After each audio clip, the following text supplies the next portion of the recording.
Yang pertama, memilih kuat ketimbang menyesali. Dulu, kamu pernah roboh bukan oleh kerasnya hidup, melainkan menempatkan pada pasangan hidup yang salah. Luka itu tak hanya merobek hati, tapi juga membuyarkan arah yang telah direncanakan. Namun, kamu tak berlama-lama dalam reruntuhan masa lalu. Kamu bangkit, meski terseok, meski sendiri. Bagi kamu, kekuatan mental bukan berarti tidak pernah jatuh, melainkan kemampuan untuk bangun setiap kali terhempas. Sehingga kamu tahu, air mata bukanlah tanda kelemahan, melainkan bagian dari perjalanan menjadi lebih tegar. Melangkah dengan sadar, membawa luka sebagai pelajaran, bukan beban. Yang kedua, berkarya dalam sunyi, bukan untuk sorotan.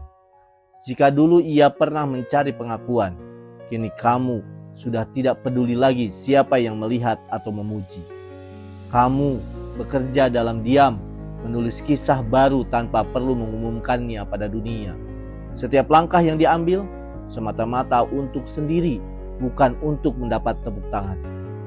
Menurutnya, hidup bukanlah tentang siapa yang paling banyak dikenal, tetapi siapa yang paling damai dengan dirinya sendiri, serta tidak lagi mengukur kebahagiaan dari jumlah likes atau pujian, melainkan dari ketenangan batin saat malam tiba. Yang ketiga, membuka pintu untuk pergaulan sehat. Setelah merasa terkekang dalam hubungan yang salah, kini kamu memilih membuka pintu untuk siapa saja yang datang dengan niat yang baik. Kamu belajar bahwa hubungan sehat tidak membatasi, tapi justru memberi ruang untuk tumbuh. Kamu juga tidak lagi menilai orang dari penampilan atau latar belakang, sebab kepercayaan dibangun secara perlahan dan pergaulan adalah tentang memberi dan menerima dengan tulus, bukan tentang mengikat atau menguasai. Yang keempat, menimbang sebelum melangkah. Dulu banyak keputusan yang kamu ambil berdasarkan emosi sesaat, dan itu membuat menyesal berkali-kali. Kini kamu membiasakan diri untuk tidak tergesa-gesa. Setiap langkah dirancang dengan pertimbangan yang matang. Sebab kamu percaya terburu-buru hanya membawa ke jurang yang sama. Sebab melambat bukan berarti menyerah, tapi bentuk kesadaran bahwa hidup bukan perlombaan, melainkan perjalanan panjang yang butuh kehati-hatian. Yang kelima, memberi tanpa harap balas. Saat jatuh, kamu pernah mengalami bagaimana satu bantuan kecil bisa menjadi penyelamat besar. Pengalaman itu menanamkan kesadaran. Ketika memiliki lebih, bagilah tanpa perlu banyak bicara.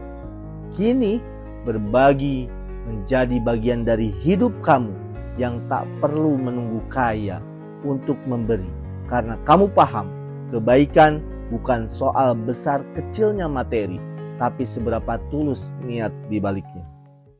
Yang keenam, membuka diri untuk suara orang lain. Sebelumnya, kritik adalah musuh bagi kamu karena merasa diserang setiap kali seseorang menegur. Tetapi sekarang, kamu memilih mendengar bahwa kritik sepedas apapun bisa menjadi cermin untuk memperbaiki diri. Kamu juga tidak lagi mengedepankan ego, membiarkan belajar dari orang lain, bahkan dari mereka yang dulu pernah membuatmu hancur. Setiap masukan dicerna, bukan untuk menjatuhkan diri, tapi untuk membangun versi dirinya yang lebih baik. Yang ketujuh, membiasakan refleksi diri. Setiap malam sebelum tidur, kamu selalu menyisihkan waktu sejenak untuk bertanya pada diri sendiri, apa yang sudah kulakukan hari ini? Apa yang perlu aku benahi? Bagi kamu, evaluasi diri adalah kompas untuk tidak tersesat dalam perjalanan.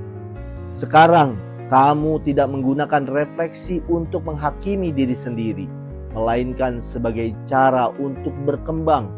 Kamu sadar, tanpa evaluasi, manusia mudah mengulangi kesalahan yang sama dan hidup dalam lingkaran penyesalan.